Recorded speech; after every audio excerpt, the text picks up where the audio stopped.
cuci lagi pakai sabun, pakai itu sabun yang antiseptik. Terus udah ini mah udah dia tuh di situ udah merasa nggak enak.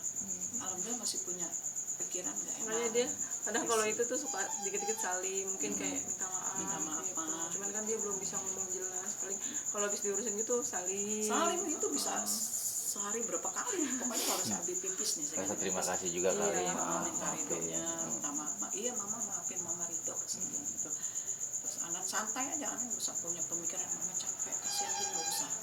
Anan fokus sehat, minta berdoa zikir jangan lupa, minta terus sama Allah biar sehat biar sembuh, terus biar Anan bisa nyenangin orang tua lagi gitu. Kalau bisa ngomong juga siapa yang mau sih kejadian ini.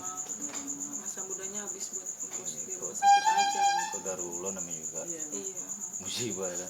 Tapi awal mula emang dia lagi ngapain tuh bisa kejadian apa yang misalkan pulang kerja malam dia kerjanya malam. Jadi masuknya pada saat itu jam 5, berangkat dari rumah jam 2:30, 2:30 deh karena masuk jam 5, pulang tuh jam pokoknya kejadian itu kan 1:45. Oh, tengah malam ya. 1:45 gitu. Oke, kan untuk klarifikasi biar nggak, ini kan udah kok bisa dikatakan udah cukup menjelekan nih kan, apalagi Kak Hani juga sampai tutup kolom komen ya kalau nggak salah, karena memang banyakkan hujatan. Kan sebenarnya seperti apa sih maksudnya ya, dalam arti aku nggak dari awal kan maksudnya aku nggak pernah buat statement tabrak lari. Di situ juga kan di Instagram aku menggugah bahwa pihak Ena ini kan sudah bertanggung jawab gitu, cuman kan memang biaya keluarga korban lebih besar gitu ya. Terus sampai detik ini juga kan masih belum berhenti untuk biayanya abang gitu, udah mulai kewalahan sebenarnya gitu kan. Pada saat itu juga udah kita juga udah habis-habisan banget sama gitu mas. Makanya kan kalau untuk sekarang tuh kayak udah pusing, udah jenuh gitu, udah bingung gitu cari biaya karena kan ayah sekarang udah nggak kerja gitu kan, ditambah aku doang gitu yang kerja gitu. Sehari bisa sekali jalan berobat ngeluarin duit berapa tuh Bu? Paling dikit. Kemarin sekitar bulan sebulan kan 300 kita belum makan di sana. Lumayan ya. Belum obat kalau ada yang tak tercover, ada yang nggak di cover yang mahal 9.000 kita beli untuk sebulan, jadi 60 butir lah, banyak ya. 9.000 60 butir. Itu pagi sama malam hasilnya, pagi sama jam 7 masih obat jam 7 malam. Nah, kita emang penting sih obat itu karena itu buat jangan sampai kejang gitu. Oke, tapi alhamdulillahnya kan kalau dari yang saya lihat podcast Densu kemarin berhasil ya kita mediasi damai dan memang sudah bisa terus berkomunikasi. Gimana nih after dari itu tuh? Ya semoga sih itu yang tadi saya bilang, semoga setelah ini setelah pertemuan silaturahmi ini tuh maksudnya dibangun komunikasi gitu, dibangun komunikasi tetap nggak putus gitu, silaturahmi tetap jalan gitu sih. Emang sempat mandek saat itu?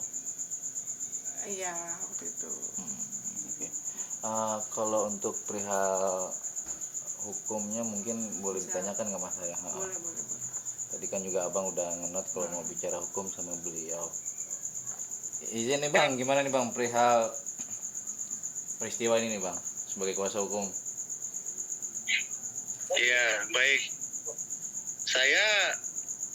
Saya harus jelaskan di sini. Ini konsep sampai dengan titik pertemuan pada saat hari Minggu kemarin itu saya yang konsep. Ya, apa yang saya konsep? Ketika saya pelajari case ini, dari awal saya mengkonsep solusi untuk para pihak, seluruh pihak. Jadi baik itu Hani, baik itu Nadia, maupun kenapa saya bilang seluruh pihak, termasuk di dalamnya adalah pihak kepolisian, dalam hal ini Satlantas Polres Jakarta Timur. Ini penting karena saya mengacu kepada korban sebenarnya. Saya bertindak ini atas korban kok sebenarnya. Saya melihat keadaan seperti itu. Kenapa? pertama, saya tidak mau melibatkan atau menarik kembali pihak Satlantas Jakarta Timur. Menurut saya ini lalai. Tetapi jangan itu yang saya kedepankan. Kenapa lalai? Seharusnya proses ini harus sampai tuntas di meja pengadilan. Itulah yang saya bilang berulang kali, ini tindakannya pidana, bukan perdata. Dan prosedur itu harus dilalui sampai tuntas. Pidana itu bicara sampai tuntas harus di atas meja pengadilan. Terkait adanya perdamaian, itu biar hakim yang nanti melihat apakah itu menjadi keringanan, ataukah itu menjadi suatu bahan pertimbangan bagi hakim, tetapi harus diputus sampai tuntas. Dalam arti berarti di sini abang mewakili klien ingin terus berjalan terkait dengan laporan ini bang, atau seperti apa sih bang? Ketika saya pelajari kan saya bilang saya mengkonsep untuk win-win solusi, tetapi ketika lawan dari sana saya anggap dengan tanda petik ya bersikeras atau dengan cenderung menantang, akan langkah itulah saya ambil. Tetapi alhamdulillahnya ini kan ada titik natural yang saya lihat pada saat pertemuan hari Minggu kemarin. Gitu bang, kenapa? Karena saya tidak mau menarik seluruh pihak. Kita harus akui ini kejadian sudah cukup lama.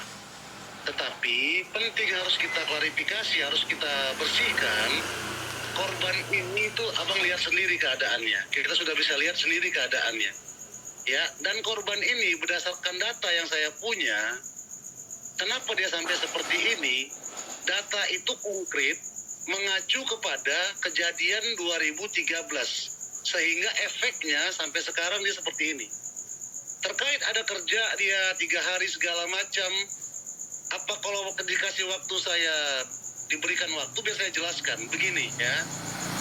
Pada saat kejadian itu pemulihan setahun, umur korban ini 21 tahun. Penting bagi saya ketika 1 tahun itu sudah pulih, jiwa anak mudanya itu timbul untuk bekerja walaupun dia sadar kondisi fisik dia seperti itu. Ketika dia ingin bekerja, akhirnya itulah 3 hari bekerja, kan jatuh itu kejang segala macam yang akhirnya dicek diagnosa kena meningitis. Yang imbasnya dari kejadian 2013 tadi. Gitu loh. Seperti itu bang. Oke bang, berarti bukan ini agar terang benderang aja biar tidak ada yang saling disudutkan dan tidak ada yang dirugikan juga. Setuju. Berarti yang dialami Adnan saat ini ada dampak juga dari dia mengurangi bed restnya nggak sih bang, waktu bed restnya? Maksudnya gimana? Jika misalkan bed restnya 10 hari tapi Adnan dalam waktu 5 hari pulih, Adnan memberanikan diri atau berjuang karena memang bete juga lah gitu terlalu lama, akhirnya beraktivitas seperti orang normal biasanya. Saya belum paham, sorry bang. Nah, pertanyaan coba dispesifikasikan.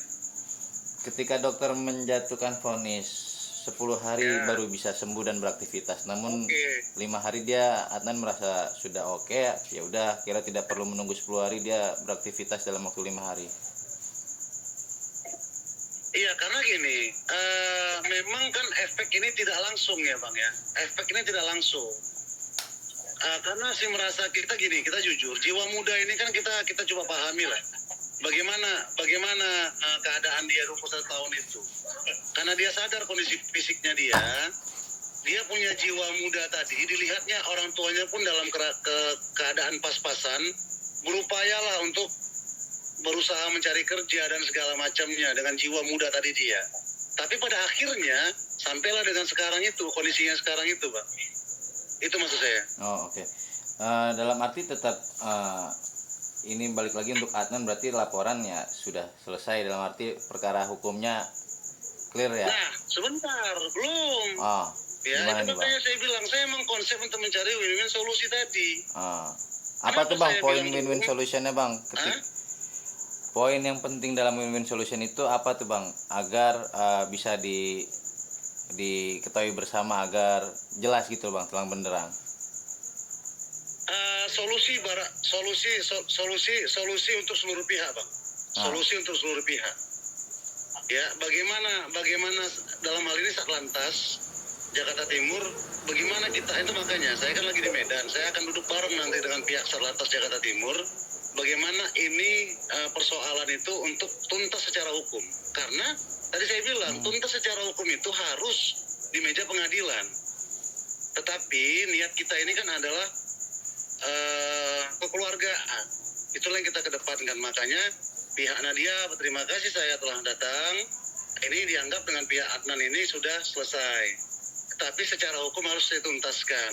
Nah, apa itu? Nanti kita duduk bareng. Makanya kan saya undang nih pihak Nadia nanti dengan pihak Kanit Satlantas Jakarta Timur dengan duduk bareng bagaimana solusi konkretnya untuk melepaskan ini supaya clear secara hukum juga. Itu yang pertama, Bang. Nah, yang kedua, saya mau klarifikasi di sini ya. Saya mau klarifikasi izin kalau memang ini diberikan saya waktu lagi. Gini, kalau bicara katanya, ya semuanya ini katanya. Kenapa saya bilang saya tidak mau berdebat? Saya tidak mau menarik lagi Satlantas Jakarta Timur. Emang perkataannya pihak Nadia di sana itu bukan katanya. Katanya. Kalau kita mau tahu, kita harus bongkar. Apalagi kan pihak Nadia katanya kan sudah di BAP. Pasti ada olah TKP katanya. Itulah saya tidak mau ke sana dan tidak mau melibatkan sebenarnya Polres Jakarta Timur dalam hal ini. Tujuan saya memang tadi, konsep saya adalah solusi seluruh pihak. Seperti itu, Bang. Oke, Bang. Tapi kan kalau yang beredar adalah sebenarnya sudah berdamai kan? Sudah cabut LP juga. Gimana? Nah ini, gini Bang, ini kan LP bukan dicabut loh, ini bukan delik aduan, ini pidana murni loh. Ya ini pidana murni, bukan delik aduan. Kalau delik aduan ketika perdamaian tadi itu mungkin si pihak itu harus mencabut, itulah baru tuntas. Walaupun ada perdamaian, tapi kan harus dicabut. Ini pidana murni Bang, yang mengakibatkan korban. Korbannya ini kan luka parah. Secara hukum ini harus tuntas di meja pengadilan. Walaupun sudah sempat ada perdamaian dan cabut laporan. Ya, tadi saya bilang walaupun ada sempat perdamaian karena ini pidana murni, tetap proses hukumnya itu harus sampai ke meja pengadilan.